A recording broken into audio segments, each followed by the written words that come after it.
Question number 7, question number 7 पढ़कर solve करते हैं। बोल रहा है in figure 9.23 the rate of change of flux linkages of conductor A and B is. बोल रहा है कि आप फिगर देख लो। अगर आपके पास क्वेश्चन नंबर, मेरे पास यहाँ फिगर नहीं है, फिगर मैं बना देता हूँ।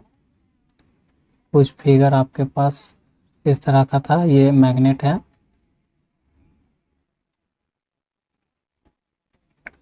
ये नॉर्थ पोल, ये साउथ पोल हो गया मैग्नेट का। ये कंडक्टर ए यहाँ है और कंडक्टर बी है और इसका कुछ रोटेशन ये दिया हुआ है, ठीक है। तो बोल रहा है कि ये फिगर आपका 9.23, ठीक है। तो बोल रहा है इसमें rate of change of flux linkage of conductor A and B, किस में ज़्यादा फ्लक्स लिंकेज का जो है रेट ऑफ चेंज ज़्यादा होगा। रेट ऑफ चेंज जो फ्लक्स लिंकेज का रेट ऑफ चेंज है दोनों कंडक्टर, ए कंडक्टर और बी कंडक्टर में सबसे ज़्यादा किस में होगा। तो यहाँ देखो, आप देखोगे तो हम जानते हैं कि मैग्नेटिक लाइन ऑफ फोर्स किससे, मैग्नेटिक लाइन किससे ज़्यादा निकलता है, नॉर्थ पोल से निकल के साउथ पोल पिंड होता है। तो इस तरह से निकलेगा इससे, ठीक है, साउथ की ओर निकलेगा। तो यहाँ पर क्या होगा, मैग्नेटिक लाइन ऑफ फोर्स यहाँ पर क्या होगा, मैक्सिमम होगा, यहाँ पर मैक्सिमम होगा। और यहाँ पर कंडक्टर से ज़्यादा नज़दीक दूरी में है, तो यहाँ पर जो कंडक्टर ए है इस पर जल्दी नियर है, तो इसमें क्या होगा, मैग्नेटिक लाइन ऑफ फोर्स जल्दी लिंक करेगा। तो यहाँ रेट ऑफ चेंज भी हमारा क्या हो सकता है, मैक्सिमम होगा। जल्दी लिंक करेगा, नियर कंडक्टर है तो ज़्यादा लिंक करेगा और मैक्सिमम कंडक्टर ज़्यादा होगा। तो हमारा यहाँ पर क्या होगा, कंडक्टर और कंडक्टर बी में मैक्सिमम होगा, ठीक है। तो आपका ऑप्शन नंबर याद रखना है 2।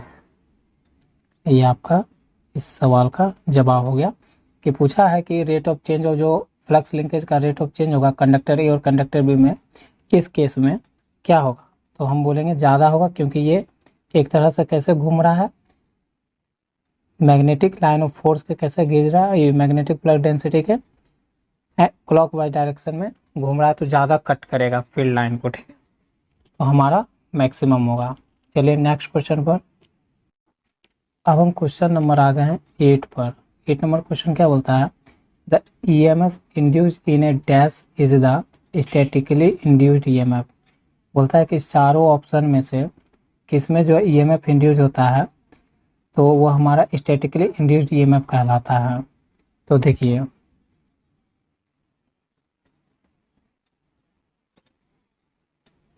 स्टैटिकली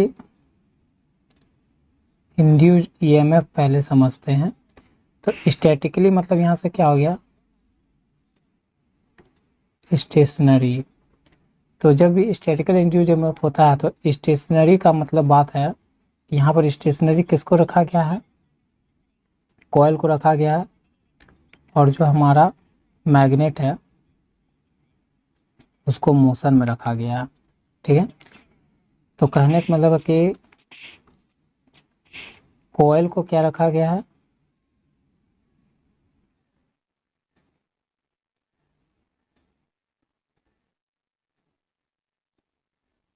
मैं डायग्राम भी बनाता हूँ आपके लिए। ये कॉइल है, ठीक है, इसमें नंबर ऑफ टर्न दिखा दिए हैं। तो यहाँ पर एक मैग्नेट, तो यहाँ से magnetic field line of force north to south निकलेगा। तो ये कुछ ऐसे लिंक कर रहा है, ठीक है। तो देखो यहाँ पर हमारा जो कॉइल है, ये कॉइल जो है हमारे यहाँ पर, कॉइल हमारा किस पोजीशन में है, रेस्ट पोजीशन में है। और हमारा जो ये मैग्नेट है इसको हम रखेंगे किस में, मोशन में।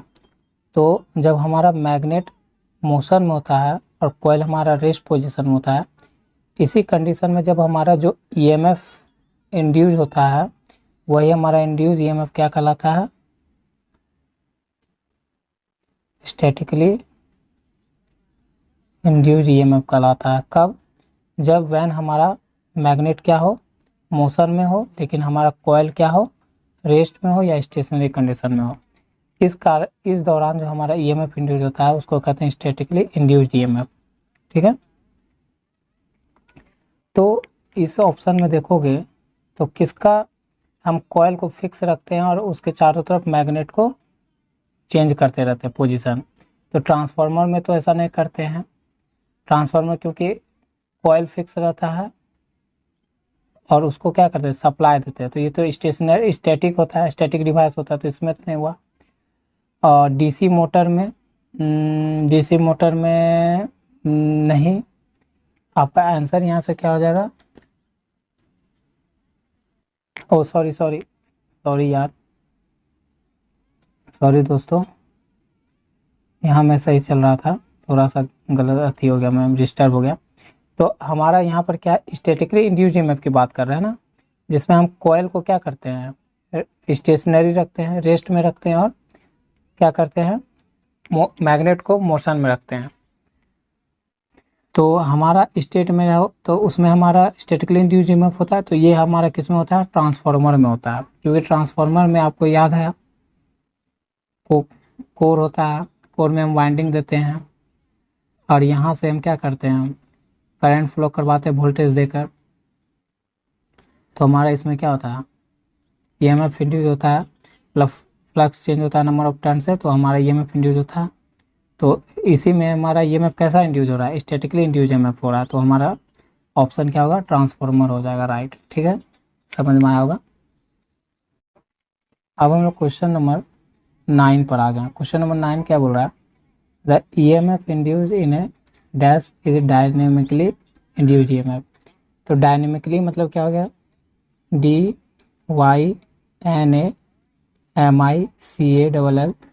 Y, dynamically induced EMF. Dynamically induced EMF का मतलब हुआ कि डायनेमिक मतलब क्या होता है, इन मोशन। क्या होता है, इन मोशन मतलब होता है मोशन में। ठीक है, तो इस यहाँ कहने का मतलब है कि कोयल हमारा कैसा है, मोशन में, और मैग्नेट हमारा किस में होता है, रेस्ट में या स्टेशनरी इन पोजीशन होता है। जब हमारा कोयल मोशन में हो और मैग्नेट हमारा रेस्ट या स्टेशनरी पोजीशन में हो, तब जो हमारा ईएमएफ इंड्यूस होता है उसी को क्या कहा जाता है, डायनेमिकली इंड्यूस्ड ईएमएफ कहते हैं। तो ये किसके केस में होता है, ट्रांसफार्मर तो होगा नहीं, ये हमारा होता है डीसी जनरेटर में। ठीक है, क्योंकि डीसी जनरेटर में आपको भी याद होगा कि स्टार्टर को रख के उसमें क्या करते हैं, ये आपका स्टार्टर होता है और ये आपका क्या होता है, आर्मेचर। तो स्टार्टर को फिक्स रहते हैं, आर्मेचर को रोटेट करते हैं। तो यहाँ स्टार्टर पे हम वाइंडिंग करते हैं और आर्मेचर में भी वाइंडिंग रहता है, लेकिन इसको रोटेट करते हैं, मैग्नेटिक फील्ड को हम यहाँ पर कट करते हैं। तो हमारा हो गया इसमें डीसी जनरेटर। ठीक है, समझ में आया होगा। चलिए नेक्स्ट क्वेश्चन। अब हम लोग पहुँच गए हैं क्वेश्चन नंबर 10 पर। कितना नंबर, क्वेश्चन 10 पर। तो क्वेश्चन नंबर 10 का सॉल्यूशन देखते हैं। In figure 9.24 a single conductor of length L। Figure आपको 9.24 देखना है। ठीक है, जिसमें एक कंडक्टर है, सिंगल कंडक्टर, जिसका लेंथ कितना दिया हुआ है,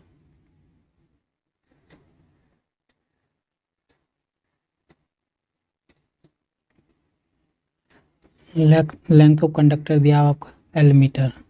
ठीक है, metre moves at right angle. और ये जो है कंडक्टर जो है मूव कर रहा है राइट एंगल में, किसमें, to a uniform field of B weber per metre square. मतलब फ्लक्स डेंसिटी जो है आपको दिया हुआ है। ठीक है, बी यहाँ हम पूरा लिख देते हैं क्योंकि इसका मान नहीं दिया हुआ, तो आपको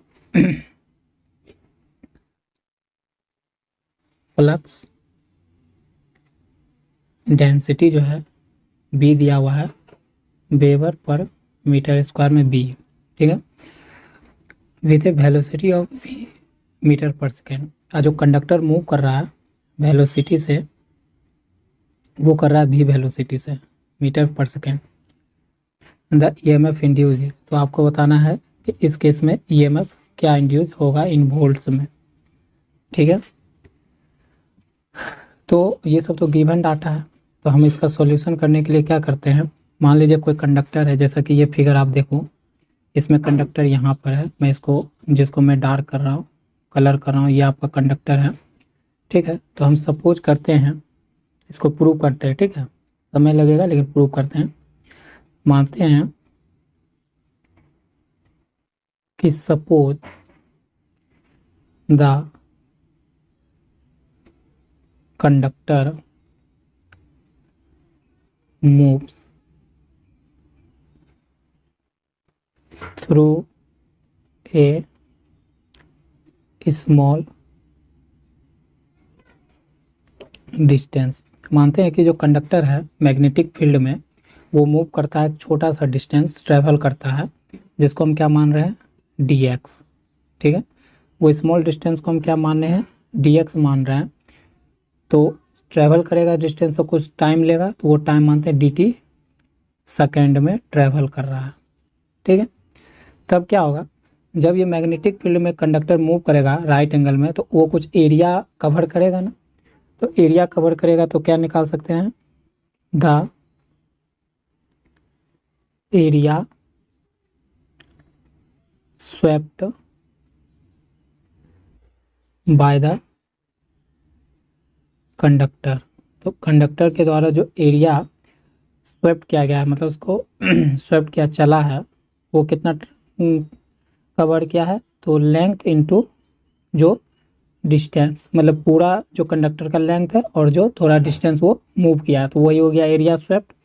उसी का प्रोडक्ट हो गया कंडक्टर का लेंथ और जो एरिया वो चला है, जो स्मॉल डिस्टेंस वो ट्रेवल किया है, उसका प्रोडक्ट ही हमारा क्या दे देगा, एरिया स्वेप्ट दे देगा बाय द कंडक्टर।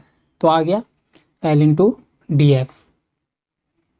तो जो इतना एरिया ये स्वेप्ट करेगा, इसका मतलब इतना है, तो फ्लक्स वो काटेगा या लिंक करेगा, तो हमारा फ्लक्स कट कितना आ जाएगा, फ्लक्स कट जिसे हम दिखाते हैं d∅ से डिनोट करते हैं, वो आ जाएगा क्या, L इंटू डी एक्स, मतलब एरिया स्वेप्ट गुना में क्या, फ्लक्स डेंसिटी मतलब B, यही आएगा। मतलब एरिया स्वेप्ट और फ्लक्स डेंसिटी का ही हमारा प्रोडक्ट क्या आएगा, फ्लक्स कट आएगा, क्योंकि जितना एरिया वो जितना कंडक्टर मैग्नेटिक फील्ड में एरिया चलेगा, उतना है वो क्या करेगा, फ्लक्स कट करेगा या फ्लक्स लिंक करेगा। तो d∅ कितना करेगा, L इंटू डी एक्स गुना में B। जब इतना वो करेगा तो हमारा फ्लक्स कट आ गया। तो अब according to the Faraday's law क्या बोलेंगे, अकॉर्डिंग टू द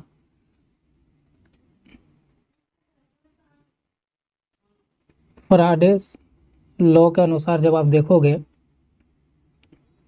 तो मैग्नेटिक जो ईएमएफ इंड्यूस होता है इन कंडक्टर, वो क्या हम दिखा सकते हैं, E equal to N d∅dt। ये जानते हैं हम लोग फैराडेज लॉ के द्वारा, क्या जानते हैं कि जो कितना ईएमएफ इंड्यूस होगा तो वो होता एन d∅dt होता है, ठीक है। तो इसी में अब हम मान रख देते हैं। तो E बराबर, यहाँ पर n का मान हम क्या मानते हैं, अच्छा n बराबर d∅, तो हम निकालें d∅, क्या निकाले हैं, d∅ निकाले हैं BL dx बाय dt, यही निकाले हैं। तो अगर हम n बराबर, इफ़ n बराबर 1 मान कंसीडर कर ले, तो यहाँ पर क्या होगा, E equal to 1 into BL dx by dt। तो E बराबर क्या हो जाएगा, BL dx बाय dt, और हम dx बाय dt को क्या लिख सकते हैं, यही ये इतना डिस्टेंस चला था ना, स्मॉल डिस्टेंस ये था, ये आपका क्या था, स्मॉल डिस्टेंस जो मैग्नेटिक फील्ड में कवर किया था, कौन, कंडक्टर, ये आपका था स्मॉल डिस्टेंस जो कवर किया गया था कंडक्टर का था उसी को डी एक्स से दिखाए थे और कितना टाइम में डी टी टाइम में। तो जब डिस्टेंस कोई डिस्टेंस ट्रेवल किया जाता है कुछ समय में टाइम में टी टाइम में तो वो क्या दिखाता है आपका वेलोसिटी दिखाता है। तो ई बराबर बी एल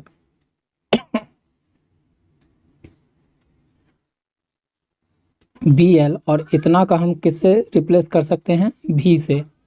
तो बी एल भी हो जाएगा तो इतना हमारा वोल्ट्स आपका क्या हो जाएगा इस सवाल का जवाब हो जाएगा कि किसी भी कंडक्टर में जब राइट एंगल से कोई हमारा मैग्नेटिक फील्ड में कंडक्टर को ट्रेवल करवाते हैं कुछ डिस्टेंस ट्रेवल करता है तो ईएमएफ कितना इंड्यूस होता है तो बी एल भी होता है। ठीक है, ये आपको समझ में आया होगा।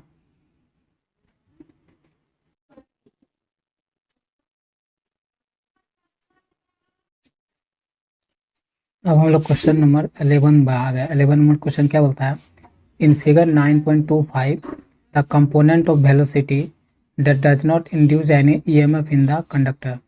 फिगर जो आपका 9.25 फिगर पे आपको ले चलते हैं। देखिए ये है फिगर आपका 9.25। ठीक है, तो इस फिगर में बोल रहा है कि जो भी है यहाँ पर ये भी इसका दो कंपोनेंट। ठीक है, एक है भी साइन थीटा और एक है भी कॉस थीटा। तो ये भी का जो दो कंपोनेंट है बोल रहा है कि इस दोनों कंपोनेंट में किस कंपोनेंट के द्वारा जो है ईएमएफ इंड्यूस नहीं होगा। तो बताइए कि ईएमएफ इंड्यूस किस कंपोनेंट के द्वारा नहीं हो। तो चलते हैं यहाँ पर। देखिए मैं फिगर आपको बनाता हूँ। यहाँ पर ये है नॉर्थ पोल और ये आपका साउथ पोल और ये आपका फ्लक्स डेंसिटी इस तरफ से नीचे की ओर आ रहा है। ठीक है, डाउनवर्ड डायरेक्शन में नॉर्थ टू साउथ।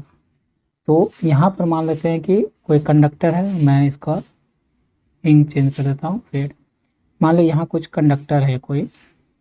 ठीक है, ये कुछ भी वेलोसिटी से इस तरह से थोड़ा क्रॉस जा रहा है। तो इसके दो कंपोनेंट टूटेंगे। एक यहाँ टूटेगा भी साइन थीटा जैसा कि बुक में दिया और ये टूटेगा भी कॉस थीटा। तो बोल रहा है भी के वेलोसिटी के ये जो दोनों कंपोनेंट है इस दोनों कंपोनेंट में कौन सा कंपोनेंट जो है ईएमएफ इंड्यूस नहीं करेगा। देखिए यहाँ लिखा है does not induce any EMF in the conductor. इस भी के इस दोनों कौन सा कंपोनेंट जो है कंडक्टर में कोई ईएमएफ इंड्यूस नहीं कराएगा। तो देखिए बी भी हमारा इसी लाइन में है। अब वेलोसिटी भी हमारा भी कॉस थीटा इसी लाइन में है। तो देखिए यहाँ जो बी है इसको कोई कंडक्टर क्या कट करेगा। जब दोनों एक ही लाइन में है तो फ्लक्स क्या फ्लक्स लिंक बोलो, फ्लक्स लिंकेज या फ्लक्स कट बोलो। जो क्या होता था फ्लक्स कट। फ्लक्स कट का क्या फॉर्मूला था। फ्लक्स कट का फॉर्मूला था ना जिसको हम डी फाई से इंडिकेट करते थे। तो फ्लक्स कट जो D equal to D phi था तो फ्लक्स कट हमारा डी फाई क्या आता था कि फ्लक्स डेंसिटी गुना में एरिया स्वेप्ट, यही आता था। फ्लक्स कट किसको बोलते थे कि flux density by area swept. तो यहाँ जो ये फ्लक्स डेंसिटी है इसको तो भी का जो भी कॉस थीटा ये सेम लाइन में है। तो यहाँ पर फ्लक्स कोई कट होगा, कुछ फ्लक्स कट होगा इस केस में, कोई भी फ्लक्स कट होगा। फ्लक्स कट इस केस में नहीं होगा। क्या होगा, नहीं होगा। जब नहीं होगा क्योंकि दोनों फ्लक्स डेंसिटी और भी कॉस थीटा दोनों क्या वेलोसिटी का कंपोनेंट भी कॉस थीटा दोनों सेम लाइन में है, सेम डायरेक्शन में है। तो यहाँ कोई भी फ्लक्स कट जैसा तो कुछ होगा नहीं। तो जब कोई फ्लक्स कट जैसा कुछ अकर ही नहीं होगा सिचुएशन तो हमारा इसी केस में कोई भी ईएमएफ क्या होगा, EMF not induced in velocity of भी कॉस थीटा। भी कॉस थीटा के कंपोनेंट से कोई भी ईएमएफ इंड्यूस नहीं होगा हमारे कंपोनेंट में। ठीक है, याद रखिएगा क्योंकि दोनों सेम डायरेक्शन में है। ठीक, तो इस यहाँ पर कोई भी फ्लक्स कट जैसा सिचुएशन क्रिएट ही नहीं हो रहा है, इसलिए हमारा यहाँ पर कोई भी ईएमएफ इंड्यूस नहीं होगा कंडक्टर में। अब हम क्वेश्चन नंबर कितना पर आ गए हैं, 12th पर आ गए हैं। 12th नंबर क्वेश्चन क्या बोलता है, 12th number question inductance opposes dash in current in A circuit. तो ये जब हम थ्योरी पढ़ते हैं तो पता चल जाता है कि इंडक्टेंस जो है अपोज करता है करंट का, क्या अपोज करता है करंट का, क्या डिक्रीज इंक्रीज या डिक्रीज अपोज करता है करंट का, नहीं डिक्रीज इंक्रीज अपोज नहीं करता है। तो क्या चीज़ अपोज करता है, तो उसका चेंज को अपोज करता है। करंट के क्या जो इंडक्टेंस है अपोज किसको करता है, करंट के किस चीज़ को अपोज करता है, तो करंट में जो चेंज आता है उसका अपोज करता है। ठीक है, ये रिमेंबर पॉइंट की तरह आप याद रखो। ठीक है, क्या करता है इंडक्टेंस जो है करंट के, सर्किट में जो करंट होता है उसके चेंज को अपोज करता है, ना कि उसके डिक्रीज या इंक्रीज को करता है। तो यहाँ से ऑप्शन आप पर राइट हो जाएगा क्या, थर्ड वाला। तो आपसे फिर मिलते हैं नेक्स्ट वीडियो में, आज के लिए बस इतना ही। अगर वीडियो पसंद आता है फ्रेंड्स तो वीडियो को जरूर लाइक कमेंट सब्सक्राइब कर सकते हैं चैनल को। अगर आप न्यू हैं चैनल पर तो आप वीडियो को जरूर, चैनल को मेरे जरूर सब्सक्राइब करें, और जो सब्सक्राइब कर चुका है उसको दिल से धन्यवाद। तो आपसे मिलते हैं फिर नेक्स्ट वीडियो में। Thanks for watching, have a good day.